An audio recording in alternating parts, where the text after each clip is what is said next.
ভোটের আগে এবার রাজ্য সরকারের বিরুদ্ধে ফের কড়া মনোভাব নির্বাচন কমিশনের। রাজ্যের 4 জন অফিসারের বিরুদ্ধে ব্যবস্থা নিতে হবে মুখ্য সচিবকে ডেকে স্পষ্ট বার্তাই শুধু দিল না নির্বাচন কমিশন, একই সঙ্গে রীতিমতো ডেডলাইন বেঁধে দিয়েছে তারা ব্যবস্থা নেওয়ার জন্য।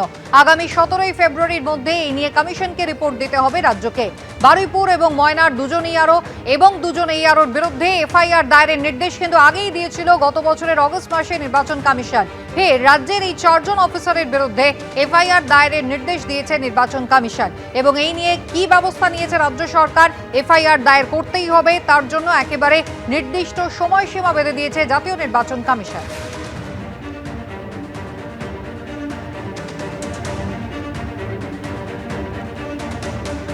রুমা পাল আমাদের প্রতিনিধি রয়েছেন টেলিফোন লাইনে। রুমা, আমরা গত বছরও দেখেছিলাম যে তৎকালীন মুখ্য সচিব তাঁকেও ডেকে পাঠিয়েছিল জাতীয় নির্বাচন কমিশন।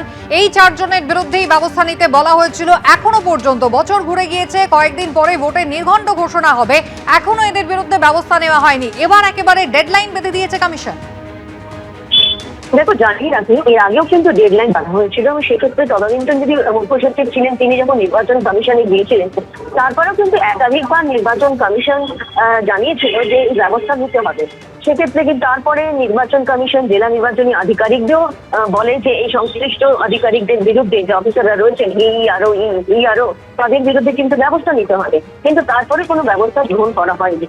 তারপর আমরা দেখলাম যে কালকে কিন্তু মুখ্য সচিবকে একদম দিল্লিতে নির্বাচন কমিশন তলব করে এবং এই মুহূর্তে যে সবচেয়ে বড় বিষয় যে ডেডলাইন আবারও বেঁধে দেওয়া হলো এবং সেক্ষেত্রে 17ই ফেব্রুয়ারি পর্যন্ত কিন্তু তাদের বিরুদ্ধে ব্যবস্থা নেওয়ার কথা বলা হয়েছে এবং 17ই ফেব্রুয়ারির মধ্যে সেই রিপোর্ট পেশ করতে হবে নির্বাচন কমিশনে।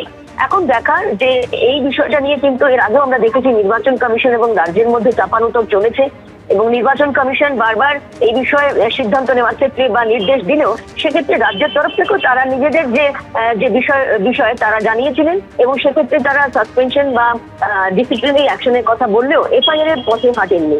এখন দেখার রাজ্যের তরফ থেকে কি সিদ্ধান্ত নেওয়া হয়। তবে নির্বাচন কমিশন কিন্তু আবারও ডেডলাইন বেঁধে দিল এবং সেটা 17ই ফেব্রুয়ারির মধ্যে রিপোর্ট পেশ করতে হবে রাজ্যকে।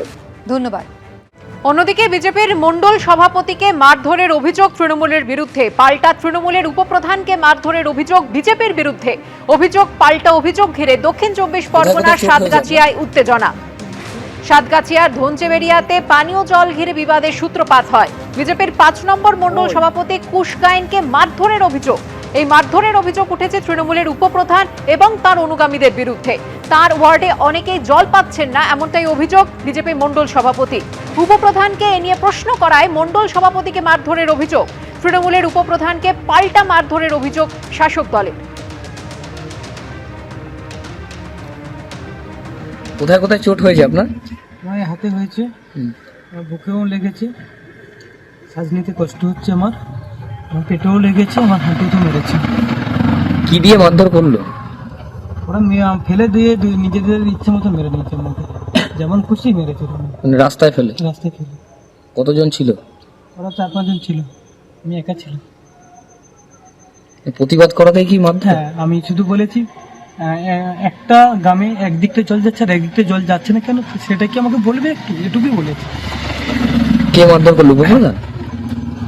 উপপ্রধান মেরেছে আর পাশের সদস্য সুরজিৎ গায়েন, উপপ্রধান দিলীপ গায়েন, পাশের সদস্য সুরজিৎ গায়েন। অভিযোগ পাল্টা অভিযোগ ঘিরে রাজনীতির পারদ ক্রমশ চড়ছে। বিজেপির কি অভিযোগ, তৃণমূলেরই বা পাল্টা কি অভিযোগ, দেখুন।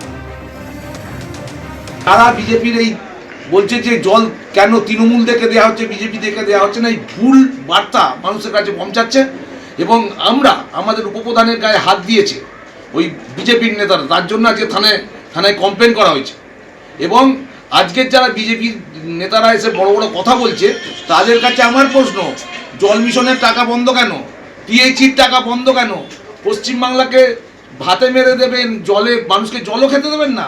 আমার প্রশ্ন বিজেপির কাছে, ভালোভাবে চলুন, নইলে কিন্তু আমরা মানুষের সাথে আছি, মানুষের পাশে আছি, আমরা কোনো বিভাজন দেখি না। আর বেশিরভাগ পরিবারকে এই জল থেকে আটকানো হয়েছে।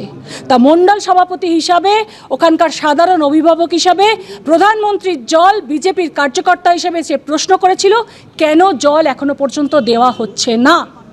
যে কন্ট্রাক্টর কাজ করছে সেও তৃণমূলের আশ্রিত, তাহলে সে তখন বলেছে উপপ্রধানকে ফোন করো, বলার সঙ্গে সঙ্গে উপপ্রধান এসে সেখানে হাজির হয় এবং তার ওপর চড়াও হয়ে মারধর করে। আর এটা প্রশাসনের চোখের সামনে হচ্ছে, প্রশাসন এখানে নিশ্চুপ। তার জন্য আজকে আমরা এসেছি। এবিপি আনন্দ, এগিয়ে থাকে, এগিয়ে রাখে।